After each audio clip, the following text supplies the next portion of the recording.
to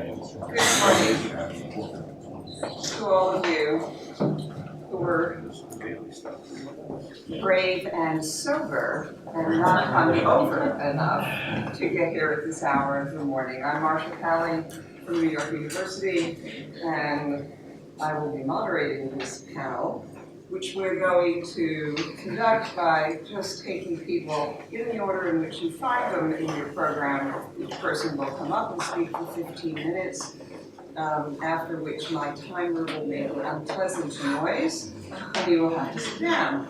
At the end, we'll take questions and for the entire panel at the end, so we make sure that every speaker gets an adequate amount of time to speak.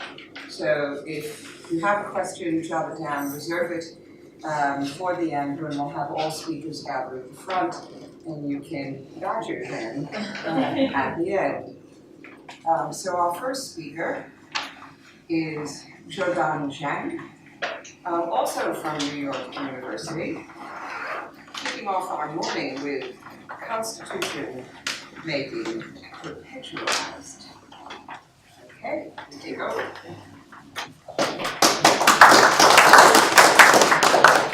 Good morning, everybody. Since I have only 15 minutes, I'll just go right into it.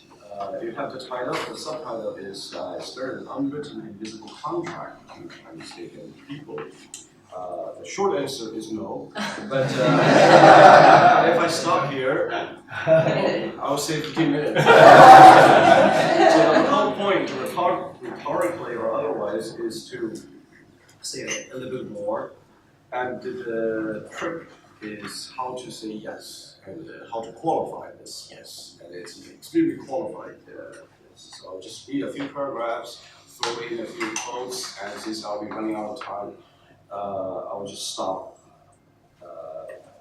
anytime when I'm stopped. Boy, I really terrorized you. I'm already terrorized. Hopefully, by that time, I'll share with you some of the main arguments, the main positions.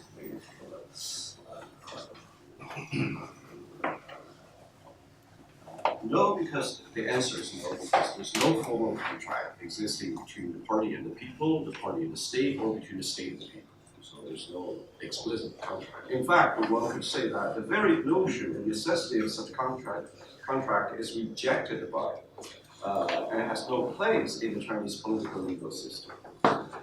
The Chinese state as a party state simply exists as a self-appointed representation, embodiment, and self-expression of the general will, whose political homogeneity renders any social contract or positive legal codification redundant, sentimental, and misleading by the state. This observation forms the empirical as well as ideological basis for Western media and legal political scholarship to define the Chinese state as authoritarian and the Chinese Communist Party as dictatorial. That is, from the liberal rule of law point of view, and based on the technical definition of constitutional state as we know it. That is, as it's defined by a particular historical experience and legal juristic operation of Western bourgeoisie societies. Western bourgeois societies. The yes answer, with the quotation mark, yes answer would be far less straightforward or transparent. The argument would be strenuous and at the point tortuous to an extreme degree, but this is the answer that most interests me. To make such speculation possible, let alone productive, one needs to take a different theoretical and historical frame that is simultaneously more sympathetic and more critical. I take my cue from Carl Schmitt when he argues in Constitutional Theory, published in 1928, quite convincingly, I think, that a real constitution must already propose an existing political unity and the consciousness of the people, who acts as a concrete present constitution-making power that in turn decides on the nature of this people as a political being, as a historical subject equivalent to Western bourgeoisie or middle class as an ongoing historical phenomenon, and given this imagined equivalence late arrival on world historical stage, a different, that is more heightened and intensified socioeconomic, moral, political constitution necessary for collective self-preservation, choosing its quote-unquote path of development and the form of life. These two terms, the last two terms, path of development and the form of life, are often used in non-Western societies where there's a need to counter the moral political pressure from the West in the name of rule of law or constitutional state. And last but not least, for individual freedom and rights and protection made possible only within this collective framework and with significant qualifications vis-a-vis the historical precedent or influencing political pressure often from Western constitutions. In light of this argument, constitution in the sense of constitutional law is only the written affirmation and confirmation of what is already in the making or what has been already constructed, rather than a doctrine, a principle, or a cluster of legal clauses on, through, and according to which a people as political being is to conduct its behavior under normal as opposed to abnormal or exceptional circumstances. The circumstances of modern China, like many fellow non-Western developing post-colonial or post-socialist nations, are anything but normal. Rather, one can argue that their economic, social, political, and legal systems operate under perennial abnormal circumstances regarding to their domestic and international environment, to the point that the very survival of their state or state form is constantly a matter of strenuous effort and argument. In other words, it's always in a perennial state of crisis. This permanent state of exception, which calls for nearly constant intervention of extra-legal power to sustain the state, necessarily renders the state pre-constitutional or unconstitutional. Although it is, as I will argue in a moment, it's constitutional in a different sense. I would argue that this nearly permanent pre-constitutional state of being, while messy and frustrating, when viewed from a distance, say from the viewpoint of a well-regulated normalcy of constitutional state and rule of law, can also be examined more closely as a prolonged constitution-making moment. In this light, an invisible, unwritten contract can be discerned historically and conceptually within the very constitution-making moment in which the Chinese people try to, quote, give itself a constitution, unquote, again following Schmidt's verbal construction, by collectively siding with the Communist Party as opposed to be its rival or a competitor in the historical setting, in the same way as they sided with the Nationalist Party as opposed to the Manchu monarchy of Qing dynasty before. I'll skip the more detailed historical description or narrative of this process, prolonged processes of collective choice. And in official discourse of officialdom, it's often referred to as the Chinese people's choice, and with a sound of historical inevitability. But this, however strenuously argued, I think stands as a settled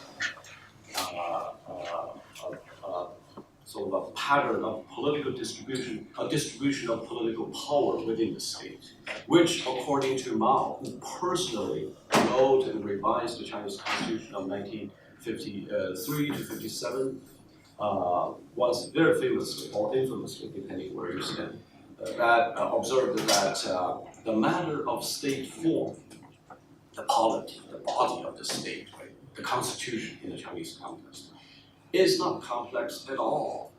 Mao basically scorned the bourgeois legalists for laboring, slaving over these technical issues of constitution by observing that the matter of constitution is as simple as deciding on the distribution of ruling power among actually existing classes within the same social space.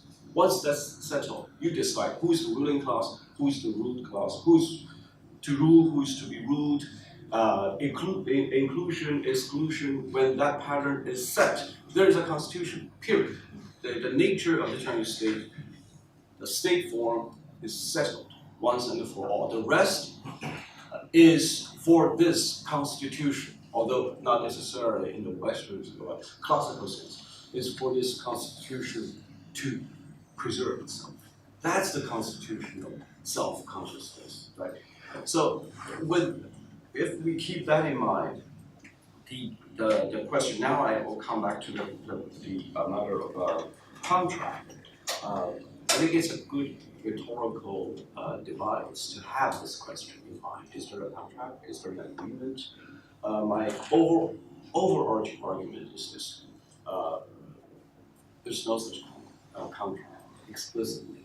However, the Chinese state, the party state, the Communist Party as the sovereign, which oftentimes resorts to extra-legal actions, feels the need to, from time to time, remind the people, the ruled, so to speak, that it remembers the promise, the historical promise from that constitution-making moment.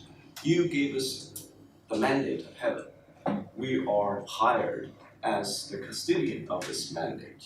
You can take it back. But the fact that historically you decided to give it to me, I'm going to do my job. And it's my promise to you. And this promise acts as a reminder of an existing or non-existing contract, but within the constitutional framework. That's my argument. This promise, I think, is a very interesting way of simultaneously bypassing the concept of social contract.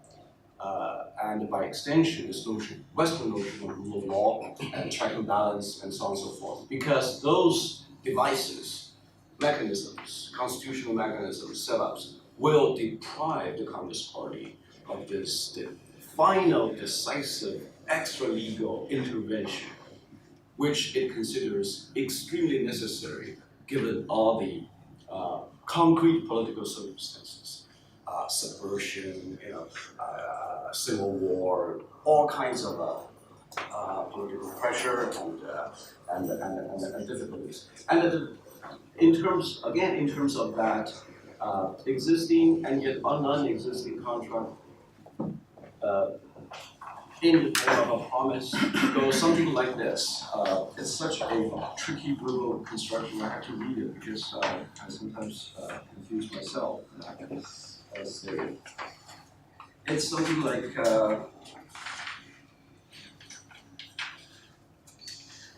in terms of this promise,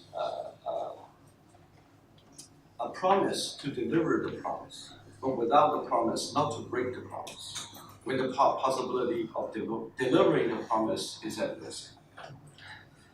As breaking the promise is part of the promise, or what is necessary to keep the promise. So in order for me to deliver what I've promised you, what you have hired me to do, I have to reserve the right to break the promise. You cannot subject me to those Western notions of rule of law, constitutional state, because then my hands will be tied. I won't be able to deliver what I've promised you effectively. And the substantive content of that promise includes, as we all know, economic development, especially now, this economic growth, that's part of the promise. The improvement of quality of life across the board, education, infrastructure, Medicare, insurance, pension, retirement. In terms of those actual concrete developments, what's going on in China is phenomenal, it's epic, unprecedented in world historical, on world historical scale. I want to make one last point. I guess I have 2 minutes. Good. There's a moment in that constitutional making moment. There's two crucial moments we'll have to have in mind. One is this moment of galvanization, this moment when everything is seen. This is greatly aided by the new culture movement, the vernacular revolution, the unification of spoken language, which is at the core of the so-called Chinese Enlightenment. in which nominally the elite and the mass population become one because of the unification of spoken written languages. And that the latter stage development of that Chinese Enlightenment takes the form of the Chinese Communist Party's rectification movement, the internal self-education, self-cultivation, and in which Mao famously formulates his philosophy of education. In other words, the educator needs to be educated by the masses to be educated. Because you are supposed to, the intellectuals equipped with Western ideas, Rousseau and Mill and all that, will have to be extremely self-conscious about acting on behalf of the ignorant, illiterate peasantry or farmers or workers, the soldiers, who they themselves cannot engage in this legal, political, intellectual, cultural fight. So therefore, it's very important for the educator, those who engaged in raising the standard, to keep in mind the standard itself is the people's standard, not your standard, not landlord's standard, not the urban bourgeoisie standard, but the masses standard, the people's standard. So that gives you an indication of this moment when everything is sealed into an actual homogeneity, which gives rise to this actually existing unity, power, self-consciousness. You can argue that that was like 50 years ago or 75 years ago, but the fact that this promise is evoked once in a while, I think it's in the absence of a formal social contract. That's something that could stand for this memory, this consciousness of this constitutional movement, now prolonged, even perpetualized in this particular form. Thank you very much. Thank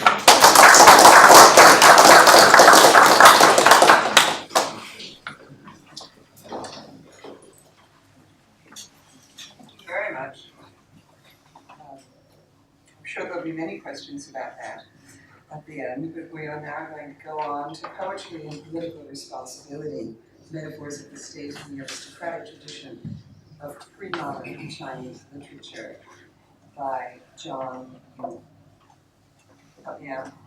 So by John Chongqing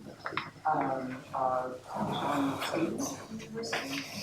I have many Chinese students in my classes at NYU, and I have learned that I am hopeless. Thank you very much.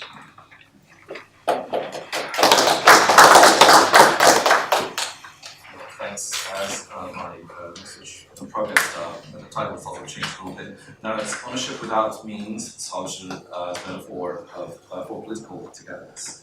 Cao Zhi, in early 3rd century Chinese poet, crafted in his lifetime many a resonant metaphor of political togetherness. In a youthful piece, in Fu, a style sometimes rendered as the Rhapsody, a man of worldly sobriety persuades his friend, the hermit transported to the wilderness, to leave his hilly home and join the manly business of conquering and managing the men.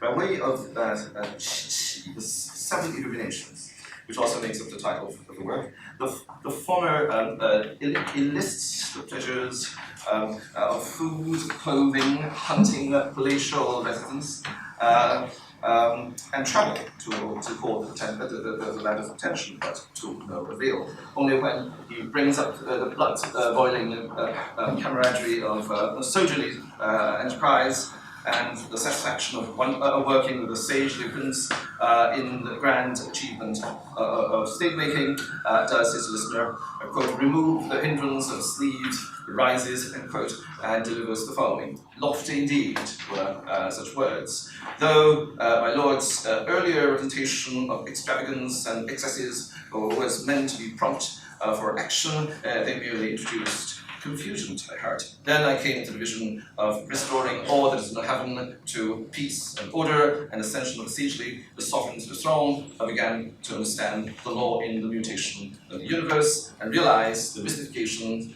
and lack of insight in my own delinquent past. You have made me see more broadly and freed me from such burdens, that I may spread my wings and mount the air. I now am ready to assume my former responsibilities and quit this heritage. Warm but also calculated evocations of return, of brotherly union, brotherly communion, of fealty to the sovereign person abound in Cao's poetic corpus. As an example may be discovered in the so-called symposium verses, where the lyrical voice bestows a benediction upon those sitting around at a banquet for long-lasting health and many future occasions of such gatherings. Still another, the reader may locate its later beautifully composed memorials, that is after the throne had been passed from his elder brother to his nephew, with the author, as will be explained, begs with sad comedy to be considered for the court's major political and military missions. And for larger perspective, the potency of metaphors of the political, of a togetherness not so much poised against an outsider as defined by the dynamic of centripetal unison and collective mandate, can never be underestimated as an essential literature-making device in China since Confucianism became canon. On the one hand, just to take Xudong, the Book of Odes, as example, works grouped under the appellation of eulogies, by and large charge with the function to renew the esprit de corps and ground up trust and support for the often stately occasion being initiated, that is performatively brought into factuality by these pieces. On the other hand, Chuan, who lived about 6 centuries prior to Cao, but was adopted by the Confucians as the first individuated poet of great moral consequence, may be seen as having pioneered a form in which the political satisfaction described by ancient eulogies anticipates its necessary supplement, in which Cao also amply partook. A separation from the political unity, from the political community, as often embodied in an idealized monarch, and from the position of power and influence, is here conveyed in terms of pain and disappointment. For modern politicized conceptions of human affinity, we are no doubt indebted to Carl Schmitt. If the Heideggerian being with describes the moment of existential forgiveness in constitutional theory and other places, Schmitt made it very clear that politics comes to life only when social relations remain intense and, of course, intensely partial. Both trusts in the universal good and refuses to make either or choices in parliamentary negotiations, for instance, refer to the evasion of the political. But more akin to Heidegger, especially in reference to Dasein's access to his own wholeness via ecstasy, being particularly partial is categorically not the outcome of a reasoned process. Even though within a well-formed political system, the jostling of reason may rule to an extent, the achievement of political unity in the ordinary and fundamental sense cannot be subject to theoretical justification. A political decision is made when certain topics, issues, and problematics are resolutely barred from social representation. What stands out as something of a paradox in this line of thinking, however, is that whereas the political act of constitutional decision must be so enshrined as not to be susceptible to trivial revisionist contingencies, the act is also one that cannot be concluded once and for all. Schmitt, in the end, is not informed with the eschatology of the Heideggerian kind. Instead, as he stipulates in the third meaning of constitution in absolute sense, the partial unity, that is the form and condition of a social and a political togetherness, now chosen to be pursued, is a matter of dynamic emergence and renewed formation. I quote, "The state is understood not as something existing, resting statically, but as something emerging, as something always arising anew." End quote. It is upon openings as such that recent theorists, in the like of Chantal Mouffe, seek to map out possibilities of reconciliation between the Habermasian deliberativist critique and Schmitt's radical decisionist insistence. My reading of Cao also takes its departure from the prospect of constituting the dynamic, emerging, the new, and the renewed. but particularly in light of the Lacanian real as a phenomenon of the neither nor, as opposed to the Schmittian either or. In 225, our author, the Prince of the Wei, a mighty Chinese state that held in its domain much of the modern country's northern and central territories, issued a decree to subjects of his fiefdom, in which he opined on the nature of government. I quote, "Let the types of state servants be three. There is one responsive to teachings of the sages, and another who answers to the spur of bequests and allowances. Whereas whence these two incentives prove not to suffice in guiding behaviors, corporal punishment and material deprivation must we adopt in motivating capacity. And he who the latter fails to bring on the right path is kept out of a wise master's services." End quote. To suggest that by year 6 of an unforgiving brother's reign, the one-time imperial hopeful, and according to later estimate, the greatest Chinese poet prior to the middle centuries, still refused to see his expectations as terminally dashed, and they asked for a stretch in documentary as well as interpretive verification. But next to such colossal defeat, nursed under unrelenting family suspicion and institutionalized torment, his insight regarding the mundane nature of political operations seemed to take on trans-historical validity because of a strange barbarian harshness poignantly rendered.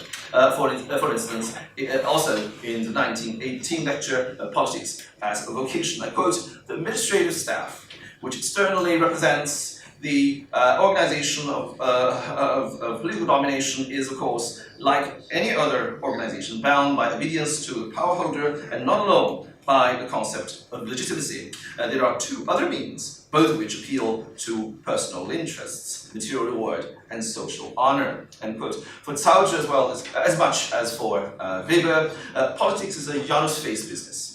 To the extent that it exacts a grueling rationality in outer expressions, it demands at the same time an inner satisfaction, an ethical answerability to transcend the mere logic of horse trading and the rolling of pork barrels. That is, of obedience and service in exchange for clout and employment. A closer reading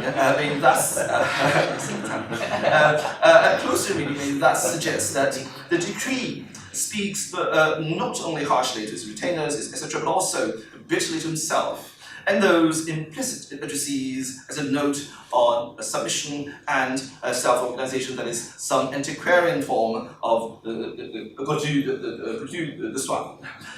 He was here and elsewhere since his late 20s to tender the image of a former rival, having now thoroughly absorbed the lessons by sages and cognizant of his rightful place. A conquered foe in tearing gratitude to the largest, the victor, and a prodigal sibling brought under the pain of punishment and deprivation to senses. Indeed, the irony of Cao Zhi's political endeavor was that his literary communications were typically two-toned. He could harbor every intention to discourse in deference to propriety, and yet his was a persistent position, categorically unamendable by sagely teachings, and indifferent not only to worldly inducement, but also to the pain of punishment and deprivation. The 225 decree postulates essential conditions for what Weber deems political domination. Its apparent focus on power dialogue between the dominant and dominated does not so much conceal as highlight a piece of anxiety provoking a reality that is a one-time close contender for the throne. Cao Zhi, in his present exclusion from the category of the politically dominant, might find no secure home in that of the dominated. Contemporaneous uncertainty surrounding such a individual apparently concerned less with whether he could be exploited for the potential service to the master than whether he would exploit others for potential service to himself as master, or if at all, certain disloyal servants would exploit him for potential as master. The odd topology of his embroiled position was such that he was at once not in typical relationship of the dominant and dominated, and not in such a relationship. He's separate but still together. In terms of the decrees, speculation on political usefulness, there's no denying that despite his apparent toss into official disuse, he remains marginally, strangely useful for the court's political purpose. And the primary the source of agitation that trouble his existence was thus not that he was victim to suspicion and preemptive discipline, but that he had to be, so to speak, repeatedly used in its apparent disuse. In discourse, his articulations assumed political significance regardless of the fact that they were manifestly emptied of such significance, that is, of imperial and master intentions, fantasies, reminiscences. His political fear and poetic glory may both be rooted then in the fact that when his language was at a pace, he by default did not have control over its temporal and terminal signification. On this grave occasion where we ponder the ramifications of the constitutional theories, I would also conjure up the lively but somewhat irreverent voice of Slavoj Žižek, which I believe is familiar on this campus. In his reading of popular narratives, Žižek divides detective stories into Sherlock Holmes type and Philip Marlowe type. In the former, the detective not only solves the case because he knows exactly what has happened, but also takes a payment for his rendition of services. In the latter, he who solves the case does not know the missing parts of a crime narrative down to every detail, but more importantly, does not get reimbursed for all the trouble he takes because he is too much involved. He literally owns his case. For the canon Žižek, payment of fees is never a small matter in such scenarios, since its occurrence or no tells us whether the protagonist is merely working with what may be rationally presented in the oppositional symbolic terms, that is, crime versus justice, puzzle versus solution, service versus evaluation, etc., or with something that disrupts such terms and renders them at least temporarily powerless. Therefore, in a typical story, Holmes walks away after collecting his fees, the fees being at the same time a token of non-relationship. As a contrast, Marlowe never is quite able to extract himself from the life world into which he once delves. The absence of fees indicates unfinished business and unending involvement. In Lacanian parlance, Holmes deals in the symbolic and Marlowe the real. My reading of Cao Zhi will then end on a comical note. There is a species of political life that simply cannot be categorized as constitutional or treasonous, but alive, agitating, unstoppable, and always a remainder of the constituted state. In much of the prince's life, he was not someone who owns last sentence. He was not someone who owns the means of politics in a barbarian sense, but he owns it. And maybe the best way to describe his mode of politics is that he owns it without means. Thank you.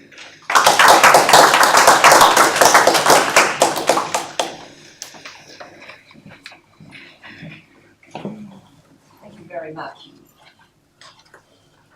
Our next presenter. What gives the second estate? Andrea Gadberry, also from New York University.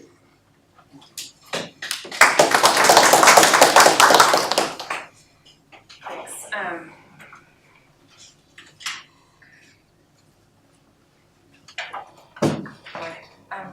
In his famous What is the Third Estate, Qu'est-ce que le tiers état of 1789, the MSTS gives us his formulation for constituent power. I'm sure familiar to many people in this room. It's the people who are the nation, and it is the nation which precedes the state. The people authorize and legitimize the exercise of constituent power in its various constitutive forms. Thank you. In arriving at this conclusion, Sieyès' logic topples the Ancien Régime with its system of three estates, the first, second, and third, split respectively into the clergy, the nobility, and everyone else. In this new secular state, the third estate, the people, have become, as he puts it, everything. There's a long afterlife in theory and in practice to these ideas, not to mention some very famous readers from Marx to Schmidt. In addition to extensive writing on the people and their constituent power, we all have seen accounts for what happens to the first estate, the clergy, and I'm thinking of political theological accounts, of course. But at the heart of my paper's speculations today is my sense that the second estate has gone overlooked and under-theorized, and that it instead is an open secret of at least some constitutions and of many cultural problems. And we've already seen one such moment where an aristocrat has appeared hiding in plain sight. I'm not outing anyone in this room, don't worry. In yesterday's anecdote about Frederick the Great, the transformation of the sort of parable we heard from fiction to fact. So remember, there was Frederick, who dutifully respected the judiciary, and then we learn in the real version, he overrules it. Hidden in this transformation was something else in a different punchline. In the benevolent version, the count goes uncounted. So remember, there was this aristocratic character that we never acknowledged. So when Sieyès defines the second estate, he assumes similarly a facing mode. The second estate, he will say, is nothing.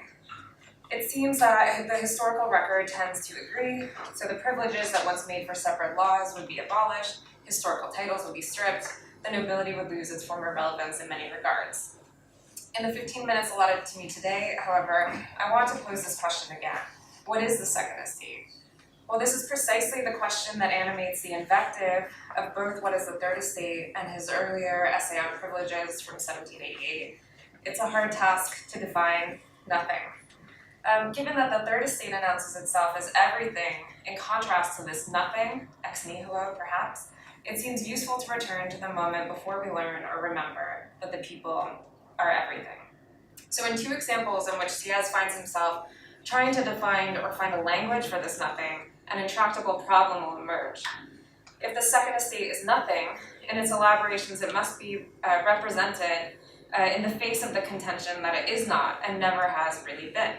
This is on the one hand a literary problem that complicates moments of rhetorical demolition, but it's also a problem for constitutional theory and theory writ large, especially for understanding what the extended version of this conference's call for papers deems the lost hope that emancipation from tyranny would have naturally led in a particular political direction. So I hope to point to some of the unnatural directions history has left us to consider in tracing the persistence of aristocratic form. In Sieyès' essay on privileges, the difficulty of talking about an aristocracy that is nothing manifests in the form of a joke about a dictionary that both demonstrates the danger of the language of the aristocracy, the language that they speak, but also diminishes its power. In a lengthy footnote, Sieyès lampoons the linguistic habits of the elite, all while winking at contemporary theories of language. And he writes, "I give up understanding all the nuances, all the fine points of the customary language of the privileged. For that language, we would need a specialized dictionary, which would be novel, because instead of presenting the proper or metaphorical senses of words, it would, on the contrary, be a matter of removing the true meaning of the words to leave nothing beneath other than a void of reason." The footnote makes many straightforward jabs at the aristocratic norms, including the absurdity of petty infights among the different ranks within the second estate. But as the footnote continues, Sieyès tells us that the dictionary reveals that noble titles belong only to people from a mythical nowhere. We would learn from this new dictionary, he writes, that there is only birth, naissance, for those who have no point of origin. The dictionary does double duty. It imagines a kind of language of empty signification, but it also demystifies the noble claim to superior birth. Instead of ancestry or legend, the operative term is nothing, no origin. Better yet, there's no language left with which to spread aristocratic propaganda or even gossip. In revealing a lexicon of nothing but noise, the fantasy of an aristocratic dictionary, a dictionary of the void, Sieyès does more than house his trademark vituperation. He also gives us a containment strategy that hollows out what it contains, a magic book that blurs the line between joke and spell, that makes a container for nothing. The following year, Sieyès returns to the rhetorical contest between nothing and everything in What is the Third Estate. There, the leveling dictionary gives way to a series of metaphors that represent nothing by staging a failed sequence of comparisons. So the essay famously ends with Sieyès claiming that the second estate must be neutralized, just as his imagined dictionary did with aristocratic speech. In a series of hyperbolic characterizations, the second estate stops producing speech as it did before, and instead accrues descriptions that make it oddly difficult to pinpoint just what this nothing is. So we learn, for instance, that the aristocracy cannot, quote, exist by itself since it has no functioning organs, attaches itself to a real nation like one of those parasitic forms of vegetation that live off the sap of the plants that they exhaust and desiccate, end quote. Alternately, they are, quote, a pestilence upon the nation that is forced to suffer its existence. To make the comparison more exact, this is still CS, one would have to compare a privileged class in a nation to a frightful disease devouring the living flesh of the body of its unhappy victim. And likewise, to ask what place the privilege ought to hold would be, quote, to ask what place we would want to assign a bad humor that undermines and torments the body. So to be sure, all three of these descriptions cultivate the disgust they're designed to provoke. In each instance, the second estate brings sickness and suffering. Yet in contrast to the celebrated lines of Sieyes's pamphlet, where the third estate is everything to the second estate's nothing, here the nobility's nothing is wildly shape-shifting, the parasite, the flesh-eating disease, and the more nebulous bad humor. But as with the dream of the dictionary, there's a problem of definition. The comparison isn't exact enough. Even after Sieyes claims that a frightful disease devouring the flesh would improve the comparison, he finds himself scrambling for another set of terms. These shifting comparisons point to the problem of talking from or about nothing. Such incommensurability makes comparison itself impossible and produces multiplication instead. More words without meaning, more types of illness, and no real cure. Here, the second estate's new status as nothing sits alongside these multiplying effects to produce representations without anything underneath it to be represented. On the road to making the case for the constituent power of the people, then, CS has to neutralize the second estate, that nation within a nation that claims to have a special purchase on the social and political order. In what I've outlined above, one route to this neutralization moves from dictionary to disease. In the case of the imagined dictionary, CS relies on the self-evidence of aristocratic absurdity and language's power to yield to powerless and emptiness and mere sound. In such meaninglessness, the dictionary promises to be unusable, reducing its language to senseless murmur, and it also neatly wraps up aristocratic discourse in a book that can be closed.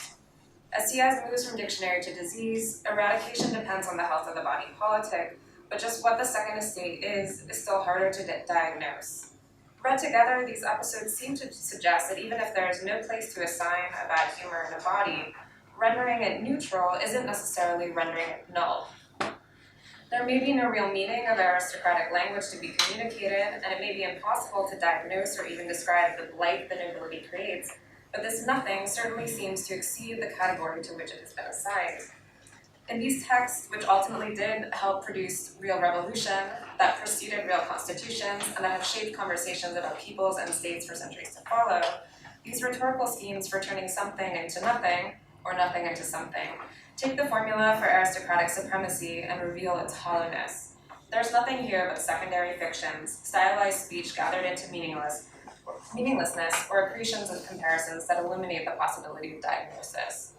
Or Sieyes himself less interested in more conservative roots, as in his ambivalent support for constitutional monarchy, for instance, it might be possible to imagine him developing further the linguistic project he begins with his Dictionary of the Void and continues in the mutually canceling comparisons that stymie his diagnosis. He is, after all, on the verge of providing such a formula, one that would exorcise the second estate, and that already sounds conveniently like an 18th century slogan too. No representation without presentation. That is, it seems like however much nothing can be revealed to have been everything all along, and this is the formula, the third estate coming out of nothing and self-authorizing, another kind of nothing can also dangerously reproduce meaninglessness or undiagnosable representations. So that was the literary part, and I'm moving to the speculative section. So for much of the 18th century, fighting about just what the second estate was made more sense than defining the third, making Sieyes's reversal all the more astonishing. As Sarah Maza puts it, quote, until the eve of the revolution, when the third estate became an intense focus of debate, nobody much cared about the identities, rights, and responsibilities of rich or middling commoners. If anyone did, that concern was drowned out by the much louder and more intense debates about the nobility. What people argued about in the Age of Enlightenment was not the possible emergence of a new elite, but the origins, nature, role, and future of France's ancient aristocracy. In spite of the survival of at least nostalgia, if not a new elite, theories of the leisure class would come to be framed as cultural problems more than constitutional ones. Yet when Sieyès appears in Carl Schmitt's 1928 constitutional theory, it is unsurprisingly in a discussion of aristocracy and representation. Though there the path I have traced from dictionary to disease, or we might say from the juridical to the biopolitical, is less evident. The idea of representation, Schmitt writes, was displaced by the principle of direct identity, which immediately made the great mass of people appear as something entirely self-evident. But in terms of, this is still Schmitt, but in terms of understanding parliamentarianism and bourgeois representative constitution, it is necessary to remind oneself that their fundamental character is aristocratic. In Schmitt's formulation, the aristocracy maintains a special hold on representation, but instead of nothing in relation to the great mass of people's everything, it becomes merely a form in relationship to the more concrete stuff of identity. The political form of aristocracy, he continues, rests on the idea of representation. In a system with such a representational form, not a single person, but rather a majority of person represents the political entity. Thus, there is in aristocracy itself a certain moderation. In Schmitt's appeal to moderation lie the echoes of ancient arguments about mixed form, as well as 18th century arguments about the moderating effects of appeasing the aristocracy, as if they were a middle point in a fundamental antagonism between a king or president and the people. Consider, for instance, Montesquieu's claim that the mere common freedom would be disastrous for men of distinction. In Schmitt's reading, Sieyès' wish to neutralize the aristocracy seems to have worked, but in a noxious way that leaves aristocratic form very much alive, a neutralizing check on other modes of excess, represented in form, but not present in persons. Still nothing enough. In setting up the second estate as nothing, and making it the nothing against which the people emerge, and showing how it appears in language as representations without presentation, Sieyès, it seems to me, has still more to contribute to theory than the ample amount he already has. In What is the Third Estate, Sieyès himself would suggest that to understand what was happening, a new kind of knowledge would have to be located.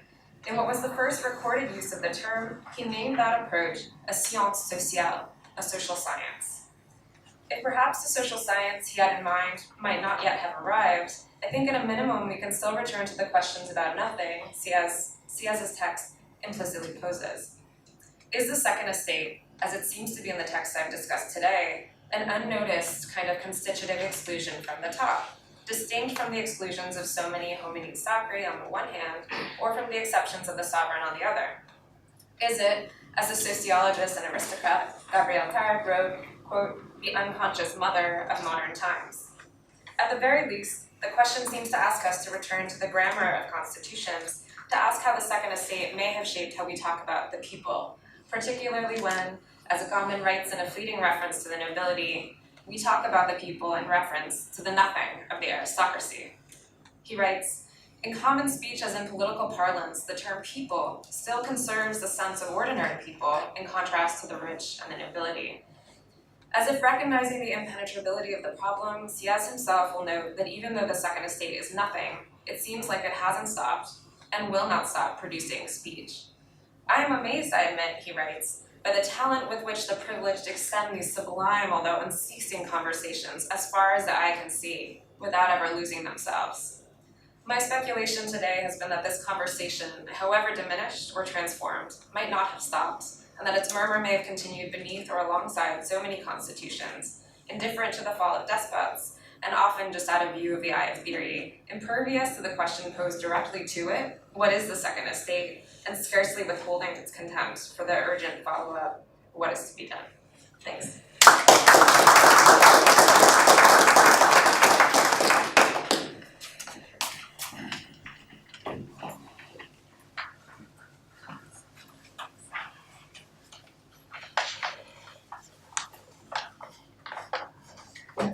Our final presenter this morning will be Melleuish from the University of Wollongong, from practice to theory, how Australian liberal democracy has been transformed, not necessarily for the better.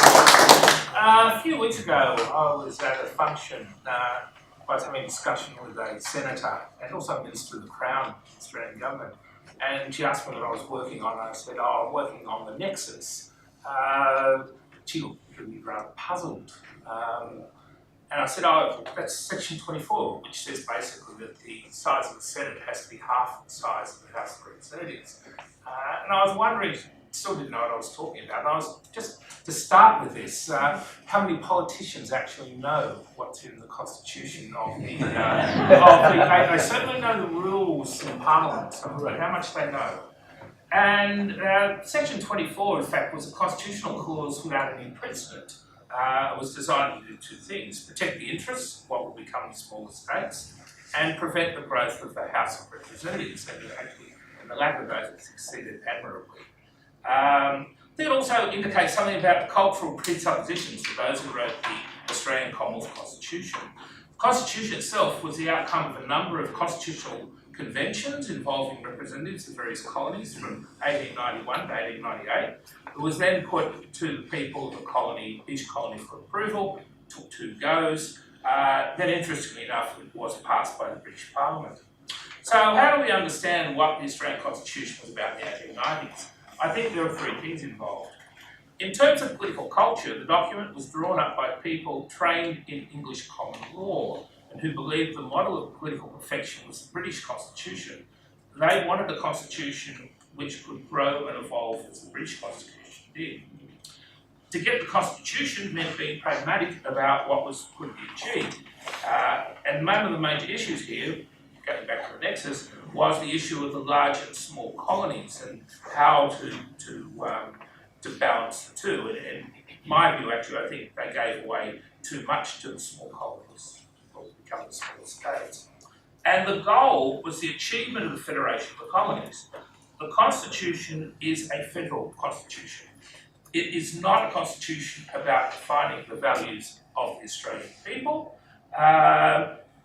And for example, it has no Bill of Rights, has very little. It has trial by jury, but has very little, and the Commonwealth has to pay you if it takes away your land, but there's not an awful lot about rights in the thing. Even the preamble caused considerable discussion.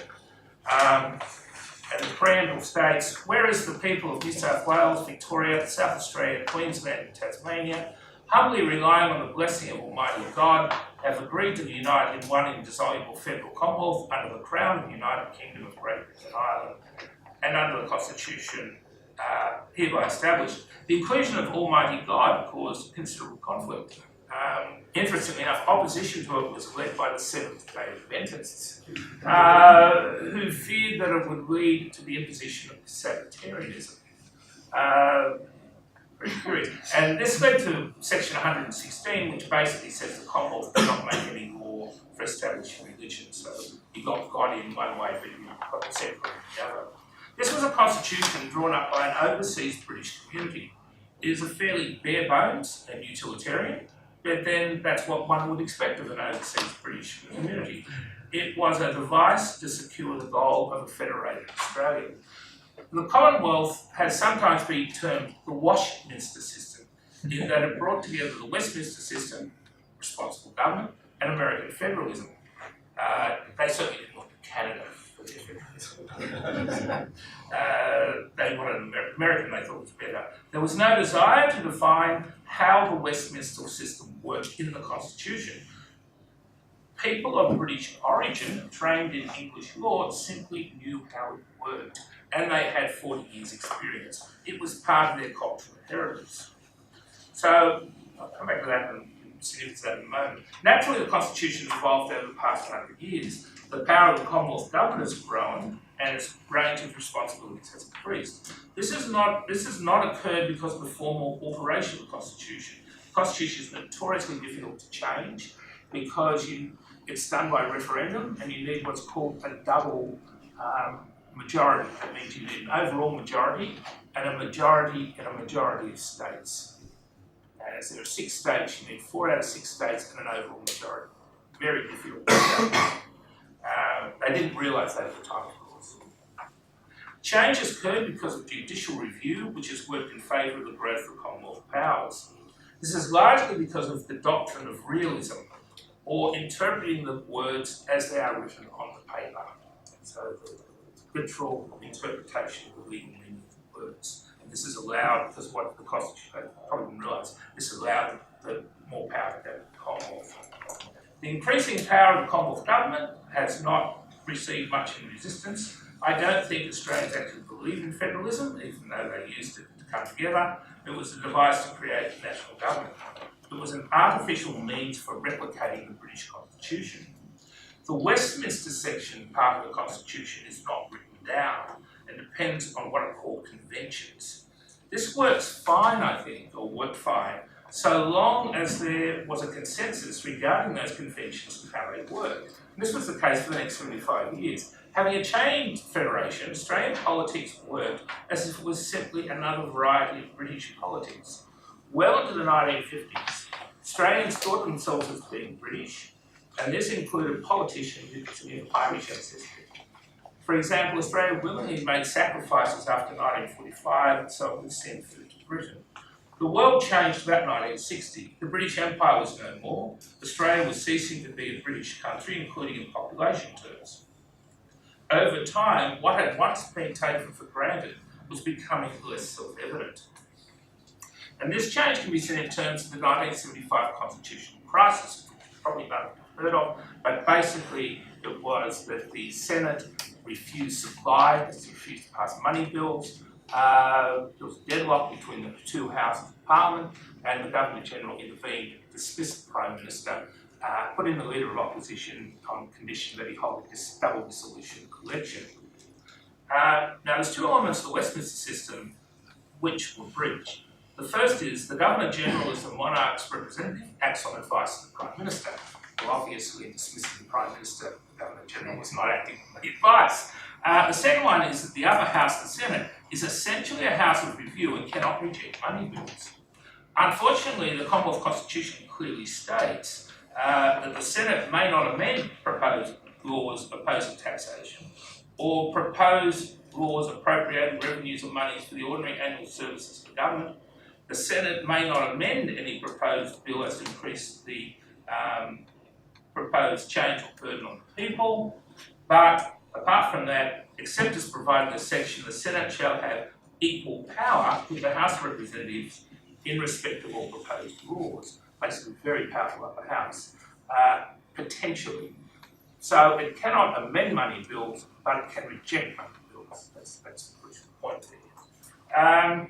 Equally, it nowhere states in the Constitution that the Governor-General has to take the advice of the Prime Minister. That's not mentioned either. So in 1975, as I said, the Governor-General dismissed the Prime Minister and appointed the Leader of the Opposition, Mr. Fraser, on a condition he called an election. I think that this event, which caused a lot of anguish at the time, indicated that the illusion that Australian politics was simply just another version of British politics was shattered. I think there's a number of implications which have played out over time out of this. The first is that the Senate has discovered just how much power it has. It is not a mere house of review. It has developed a robust committee system, and owing to the fact that it's elected by proportional representation, is now home to many minor parties. The government of the day has problems getting things through the Senate. Only once in recent times, 2004 to 2007, did the government have a majority in the Senate. The Senate is invariably not under its control. And for the current government, since 2013, has had enormous problems getting its legislation passed or doing things to reduce the deficit and cut spending. The Senate is it's someone you can blame when you can't get things done. But the point being, of course, is that it's become much more aware of the power that it has, even though originally, for the first 75 years, it didn't seem to have that power. It seemed to be much more of a house of review. I think the Constitution then has also become more important as a document which affects the workings of Australian politics. But it's not the Constitution that was understood in the 1890s, drawn up as the expression of British political community. Very few people read the debates of the 1890s conventions. I've read some of them, haven't read them all. No one is interested in the original intentions of the people who drew up the Constitution. Perhaps this is for good reason, as some of the assumptions, for example, behind the nexus have proved to be wrong. What we are left with are the words on the page which are interpreted in a literal fashion. The Constitution, and because the Constitution is so difficult to change, it's basically in that form. There's very little governments now, as I said, judicial interpretation is the major way in which it gets changed. Okay. I think this reveals some interesting issues relating to the relationship between the Constitution and Australian politics. This is illustrated by the recent ruckus caused by Section 44 of the Constitution. Section 44 is disqualification of who can sit in the Parliament, and it's got a number of them. The relevant one is any person who is under any acknowledgement of allegiance, obedience, or adherence to a foreign power, or is a subject or a citizen, or entitled to the rights or privileges of a subject or a citizen of a foreign power, is disqualified. Now, in 1901, there's no such thing as an Australian citizen. In fact, this is the only clause the Constitution that hasn't put citizen in it. There were only British subjects. Australian citizenship dates from 1948. And the big issue since has become, obviously, that of dual citizenship. And the Hill case in 1999 was an early one as well, ruled that Senator Hill was not eligible to sit as a senator, as she still had British citizenship. It was a split High Court decision. So one of the obvious things to do with that, which you'll find probably most people find bizarre, is that the Queen of Great Britain and Northern Ireland is a distinct entity to the Queen of Australia, is a distinct entity to the Queen of Canada, is a distinct entity to the Queen wherever they are. So in recent cases, the High Court has ruled that members need to have renounced or taken reasonable steps to renounce any dual citizenship they may hold. Now this can be a very difficult process. There was an Iranian member of the Senate that apparently had to pay $25,000 to the Iranian government to have his citizenship renounced. But many politicians have been caught, including one such as the Deputy Prime Minister, Barnaby Joyce. His father was born in New Zealand, came to Australia when he was young, before 1948, before there was even Australian citizenship. He had to resign, renounce his New Zealand citizenship, and then recontest his House of Representatives seat, which he won. So there have been many cases of individuals who have renounced their dual nationality in the Parliament, only to take it up once their parliamentary career is over. There's a truly bizarre spectacle being played out. Part of the cause is the very literal interpretation by the High Court of the Constitution. Political parties have been playing tit for tat regarding the citizenship status of their opponents. So each side of politics is trying to catch out members of the other side. You've actually got a British grandmother or a Canadian. Okay. So I'll just conclude by saying the current state of Australian politics and the workings of the political system, by no means in the 1890s, was then assumed that Australia would continue to be an overseas British community for a long time, and the Constitution reflects that fact. But a kind of Britishness has had considerable implications, many of which may have not have been fully appreciated.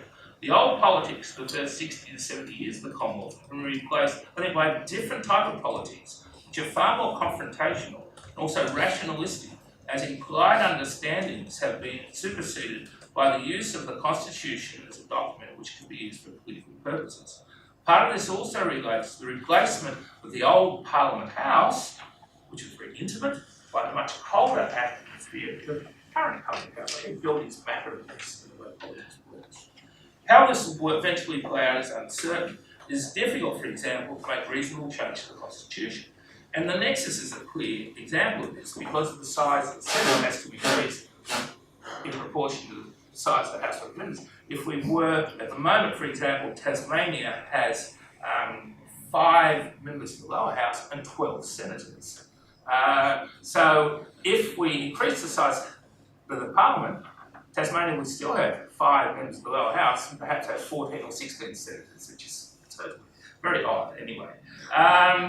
So despite some claims, it's very easy to see how the Constitution, which started as a very bare bones, can be actually become an actual symbol of national unity.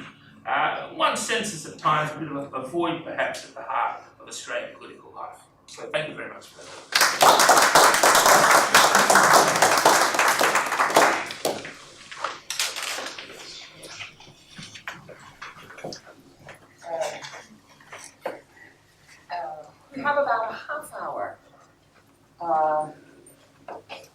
for 25 minutes.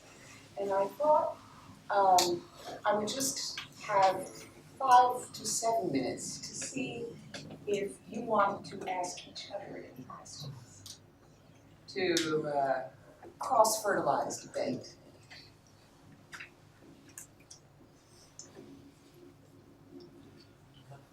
I found Andrea's paper fascinating in pointing out this sort of a formal residual sort of place or placeholder used to be occupied by aristocracy, which is still structurally there, only to be filled by something popular or mass in nature. Nevertheless, it's a very interesting reminder for us to continue to think through these issues such as identity, representation, but in the context of culture, tradition, honor, this sort of self-sacrifice, all these emotional, symbolic connections to something nebulous, but nevertheless actually existing. I really appreciate the way you sort of piece those things out. I thought it was very thought-provoking. This is also just a comment, but one thing that struck me across the papers was that it seems like there was a preoccupation with how language works. So I'm thinking I wanted to hear more about the structure of the promise and then about the consolidation of vernacular language. And I was just so struck in your paper about that renunciation is not strictly verbal. That renunciation itself is an economic transaction, which for anyone who's gone through any government process here, it costs money to become a citizen or to immigrate or get adjustment of status. So that's familiar, but I think you there's something I thought very intriguing about a verbal act that requires money with it. And I'm also thinking about language in your talk, of course, and other concepts and outcomes. Going back to the aristocracy, in the Anglo-American thought, certainly in American Australia, there's a notion of a natural aristocracy. Because formal aristocracy is the issue. That's what we're going to get rid of, getting formal legal privilege. But nevertheless, in any community, there are those who, by virtue of their virtues, talents, capacities, rise to the top. And that's often linked, I think, with representative government, that the ordinary population should elect those who are natural aristocrats. In the passage that I alluded to from Montesquieu, he'll go on to say that there will always be people, men of honor, who distinguish themselves, and they will struggle under common freedom. So the flip side of that is this idea that there are people who require a special freedom. I think in that way it sounds sort of monstrous. What was strikes me as something that is very intriguing is that sort of the aristocracy somehow also is a pre-constitutional form of government, but at the same time it's not without limits, right? The aristocrats are probably the most sort of decorum-savvy people. They know how to toe lines, right? It's all about form. It's all about limits, right? So in some ways, without constitution, somehow there is a constitution. But then what's tricky is that aristocracy, doesn't sit well with a modern state. It's always something there's something subversive, right? As we consider the emergence of the absolute states, and Weber talks about the expropriation, right? So the absolute states, the absolute monarch expropriates those political rights, the means of politics from the aristocrats, from the feudal lords, and in the end, the modern democracy is the expropriation of the expropriator. Somehow, that is it's always that's the Hegelian sort of process. But so aristocracy is really in human history is a really very sort of interesting thing for me. I mean, yes, it's constituted. Yes, it's sort of it's a precursor. It's a placeholder for something that's more modern, but also. It doesn't work well with the modern. It's always there is. I think from a modern perspective, there is always something deeply treasonous because they do not they are not totally vested in the state. They are all about their own deal, right? There's things slippery. But in this regard, I think the Chinese tradition may offer something quite interesting, but also puzzling. This notion of a mandate of heaven means the actual power comes and goes, but this is culture, civilization, all under heaven that stays up beyond politics, even beyond the state, right? That's one thing. The other is this, in the modern substitution of this aristocracy, I was wondering whether the vanguard party, this Leninist notion of a vanguard organization of the proletariat, is one possible candidate. Because if you look at the positive qualifications of an ideal communist party, right, in terms of virtue, in terms of responsibility, self-sacrifice, and so on, it often puzzles my colleagues working on Russian Soviet cultures. It's hey, your description of a good communist a leader sounds like a good Confucian fellow to me, whereas the Soviet new man is rational, universal, messianic, with all these universal qualities, whereas the Chinese Communist Party is just moral, virtuous, good person, filial, right, nice to the parents and so on. This another is meritocracy. I wonder whether that is another sort of a systematic substitution for Aristocracy, right? That's a good point. I'm going to now take questions from all of you.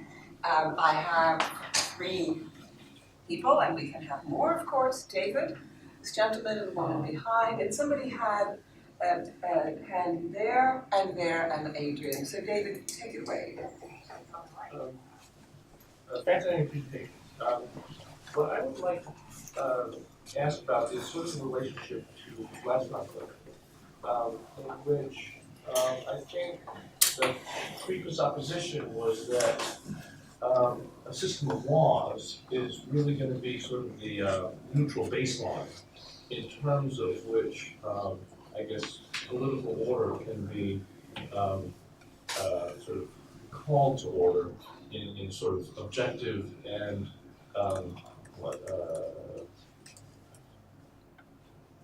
authorized way, right?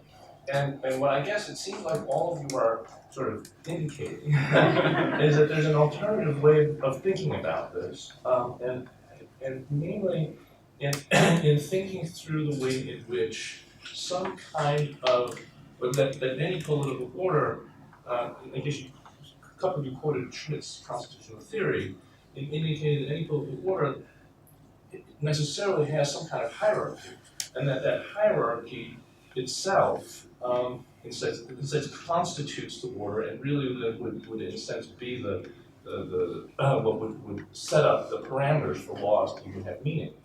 And then within that, then you're well, at least certainly Xudong and Andrea are identifying, and I guess certainly John, are identifying a kind of particular, like the aristocracy or the party as I guess the kind of representational form of the people that would have the kind of authority that the people grant to that group, right? And there's a kind of, and I think a couple of you indicated a kind of representational dynamic, right? Where in a sense you've got there's a representational authority that one of these groups has that in a sense causes it to embody the people to themselves as what the people should be, right? And so that would be a kind of representational dynamic that would replace, I guess, laws as that which provides the kind of ultimate authority for grounding the political order. And I guess, so the question is, well, so is this primarily a representational dynamic? And then second, how does change come about then here, right? Are we stuck with a kind of party, right? Are we stuck with an aristocracy? Is there a kind of, place where the people get to like actually say something rather than just be represented by this whatever group? I can take on that discussion first. There's always a constitutional tension between Chinese Communist Party's party charter, Zhang, and the Chinese Constitution. So which is the basic law, which supersedes which when there is a constitutional crisis? It's in a informal sense, it's impossible to even to start thinking through this kind of a mess, this legal, judicial mess. However, if you look at the Communist Party charter, and in ideal terms, in an ideal world, and if you take their own words on face value, it says the Communist Party, by definition, is to fade away. It's the political effort to create a socialist state is for this state to disappear, right? That's the very definition of socialist revolution, right? Proletarian intervention is to liberate everybody so that there's no class society. Therefore, this political state on the basis of a class society would manage along with them. And these might be scholastic in nature, but if we take it seriously for a moment, it basically says something like, no, the Chinese Constitution is the solution of a prior historical situation, which constitutes a concrete political situation, and that the Chinese Constitution is answer. But it's an answer in a strictly political sense. It's all of the life and death struggle for national survival and all that, culture, tradition, race. There was in Lei Qing moment, there was rampant discussion on the distinction of the yellow race, right, at the hands of imperialism. But this political solution requires or awaits a certain kind of concrete socio-economic development, like what our first keynote speaker talked about. Started with property rights, private law, Eigentum, this very bourgeois notion of the self, property rights. It was simply not there because you're looking at this peasant nation, illiteracy, lack of political parties, lack of a basic institutional setup. So therefore, I think the Chinese Constitution is an abstract framework which guarantees, which lays out and protects this political sphere, waiting for concrete historical substance to fill in the blank, to fill the void in concrete economic, cultural, social, legal terms. So it's a placeholder in this particular sense that always capable of renewal, reinvention, and the original moment in the form of the province. To make sure that we get as many questions as possible, I'm going to take the next questioner, which is you, sir. Yeah, I sort of divided in two parts. The first three, I'm looking at the tension between, I'll say, the nobility and the masses, or the elites and the masses. And if the masses are superior, does that not, in a way, free the elites or the nobility and give them license to operate without noblesse oblige, an obligation to the masses? And does that really cut them loose? I mean, look what's happening in China today. Billionaires just emerging all over the place. And look what liberty, equality, fraternity has gotten. France has some of the greatest income inequality in Europe, in Western Europe anyhow, more like the US than the more moderate. And for the last person, for Australia, I'm wondering if we go from the House of Lords in Britain to the American Senate to the Australian Senate, are we going steadily downhill? In terms of an obstructionist force blocking the progress of the state. Okay. Well, the Australian Senate modelled on the American Senate, so I mean the curious thing is the reason why they had the Nexus, for example, was because they believed that the American Senate it was powerful, but it had other things. So they needed to bolster the power of the Australian Senate, so it was like the American Senate. Part of the problem here is the electoral system, as much as anything else. But it does raise issues about generally under a lot of countries, the upper house is a house of review, isn't as powerful. So if you're going to make two houses and the upper house is going to be very powerful, then you've got to expect that there's going to be obstruction. Simple as that.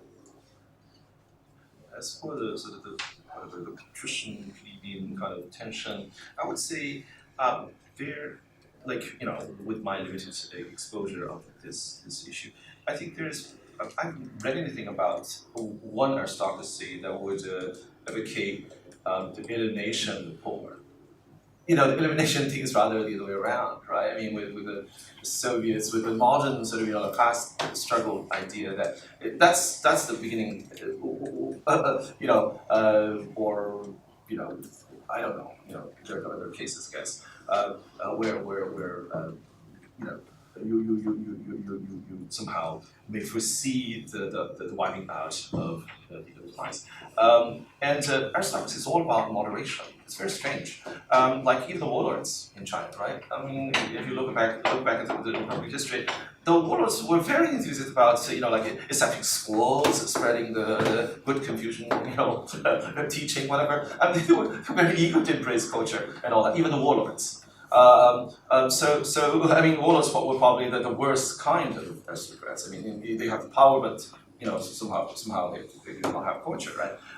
So in some ways, I hope I'm not answering Andrew's question in the spirit of Judge Schlink's joke. The sort of this measured life, this unique life form, somehow. Is not with us anymore, but it does, I think, represent some kind of a strange attraction. Sort of intellectually, it's a thing to contemplate, right? So what is the real deal? Expropriation of the poor, or the poor's expropriation of the rich or the powerful? The dynamic is rather less explored, I would say. I just wanted to add one thing to that strand of the question. It struck me in your question that you said if the masses are superior, and one of the things that running through my talk and in some of the comments already, I think, is not that, and in the substance of my talk, it's not that the people are superior, it's that that's what there is. Like, that is the nation. It's not a better than, that is it. And so one of the things that I've been thinking about through this project is the way in which the language of supremacy belongs first to the aristocracy. So there's this moderating effect, but at least in the example of the French aristocracy, like Hannah Arendt will point out that will be the first group of people to invent a kind of race thinking before race. So they'll say that our origin is not that of the peasants. In fact, it's this we're from the Frankish tribes. So I think that question about supremacy, if we flip it, it might give us more material to think about aristocratic remainders and in modes that are extra-national. So often the aristocracy acts like a nation within a nation, but I think it might also be defining itself as a race within a nation and have investment in separation. In the Chinese context, with this invisible, unwritten contract, is there a human right that stands out as basically affirming the individual in some way? And I'm just wondering if, again, of the rights that might be stifled in some way, is there one that comes out on dignity? In the United States, probably freedom of expression, freedom of speech. But in the current Chinese context, is there something that stands out in some way as a human right that, again, emerges from this unwritten contract? Again, short answer is no. But the longer answer is that yes, no, because when it comes to human rights, the state discourse always puts its emphasis on collective human rights, survival, prosperity, communal and collective in nature. But along with the rise of urban middle class, which defines Chinese reality right now, I think there's a sort of a concurrent movement, not as official as the first one, trying to make local situation more tolerable or more promising. This consciousness of rights, home ownership, for instance, right, and then the freedom of expression even in certain again local situations, as long as it's not directly challenges the legitimacy of the Communist Party rule, it's always good. It's encouraged, but not if it becomes political or even constitutional. That will be suppressed ruthlessly. So that's Eigentum comes to China. Ms. Jensen, yes. You had your hand up. Yes. No, the person behind you, sorry. Thank you. The notion of promise should can be some different ways. For example, in current Chinese situation, there is a harsh confrontation between the democracy and the constitutionalism. Two sides try to think of the promise in a way, but in a different way. So I think this notion of promise in embedded in constitution, not only in China, but also in other countries, can place different, sometimes confronting goals. So Yeah, I absolutely agree with you. It's very different. In this particular Chinese case, the promise is always differentiated. It comes with a different set of priorities. The first priority is always, for instance, economic development, right? We have to feed you well, we have to give you, medicine, literacy, and then it comes maybe social freedom, then it comes political freedom, which right now, that's considered a luxury, that sort of thing. But in other national situations, the priority might be very different. I'd like to pursue Fukushima's question, I think. I would say the Chinese government, and between sort of, the liberal sort of constitutionalism on one hand and sort of democracy on the other, I think they're not so much against the idea of democracy, but definitely not the thing, right? This kind of liberal, sort of the constitutional kind of process, I think. It's wasteful considered, in terms of time, money, whatever investment. It's not, responding to rapidly changing realities in China.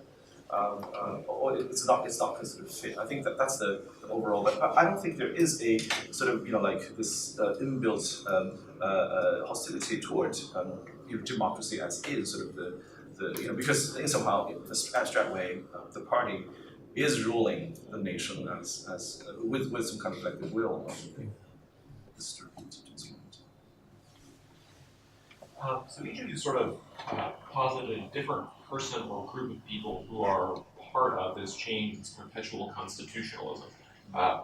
Sitting politicians, essayists, and intellectuals, the party, poets, and cultural elites. How do you think that sort of the class or group origin of the people who you're talking about engaging in this process of constitutional change or interpretation affects the kind of constitutional change or interpretation you're discussing? It's a very good question. But I'll better shut up.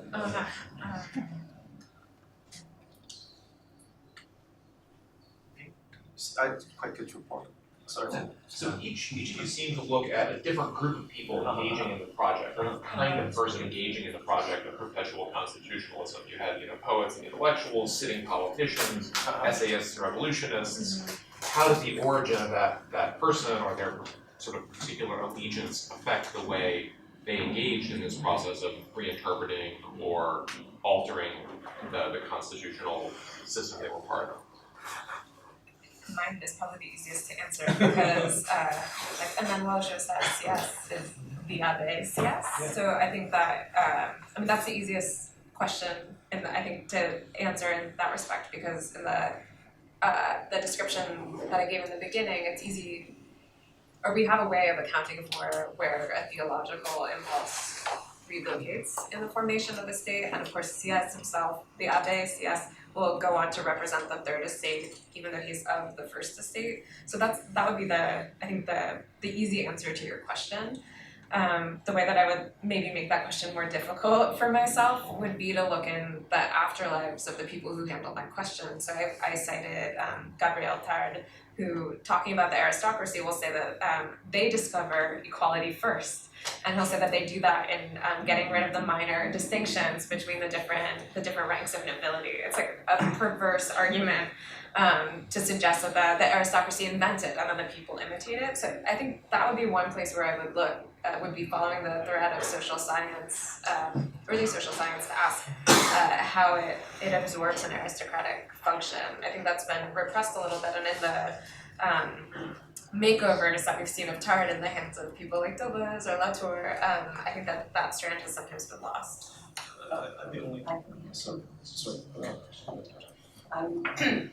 Just want to make sure we cover our questions, so we have this gentleman and then Adrian. Okay, so this is for Andrea. Thank you. But I have a question which simply what is the second state? So here's my thought. One way to understand what you were saying is you were tracking the political / revolutionary critique of representation. Yes. You confront a representational claim and you negate it. You say, actually, you're not speaking for it. You don't stand for anyone.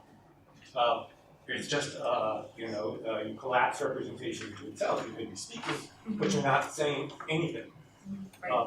And because there's nobody, you're disqualified from representation. And therefore, then, how do you then describe this thing that was a representational claim? Right. You make it a thing, right?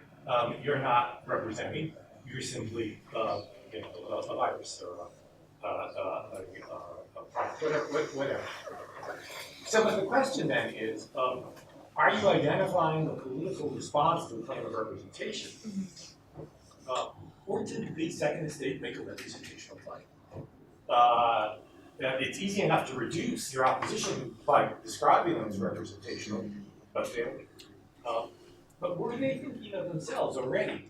Because for them to think of themselves as representational is to say that they understood that sovereignty lay elsewhere, that it was the people that they had to represent. And then when you say, well, they actually made a claim about race and origins, that suggests to me that maybe they weren't making a representational claim. And then your remark just now about equality, equality, that sounds to the English American lawyer very much like the Magna Carta. And that's not a representational claim. That's just a claim about interests, right? We're not representing anybody. We have a set of interests we're negotiating with the king. So what's the second state?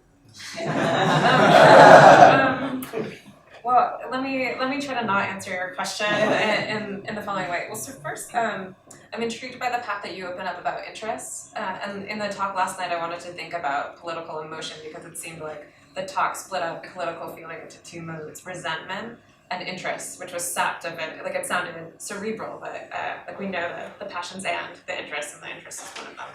I think what I'm describing is a kind of negative politics, which is part of my language struggle, but my response for the person who was going to answer this question, which I feared, was to return to the idea of representation without presentation, and to defer the question, or to open up the question into thinking about excrescence. I'm sorry to do this, but when I looked to see if anybody talked about representation without presentation, on the one hand I found like people who want to talk about the simulacrum, which is not what I'm talking about, but there's this sort of like there's nothing and then there's illusions and copies. That's useful to me to the extent that I want to think about ideology, but that doesn't answer my question. But I have stumbled upon the idea of excrescence and representation without presentation in like half of a sentence by Badiou, like talking about politics. I think that Badiou himself wasn't that interesting to me in spelling out what that meant, but it led me to return to the section of Marx talking about the Civil War in France and talking about a parasitic excrescence that is the bad state coming from without. So I think that I think I'm working towards something like saying that the structure of the state is the second estate until we find a better estate, but I'm unwilling to commit to it publicly, so let me just say that under erasure, if you will. Thank you for the question though. I have to intervene because otherwise we will not get our hallowed coffee. And so I'd like one more time to thank all the panelists.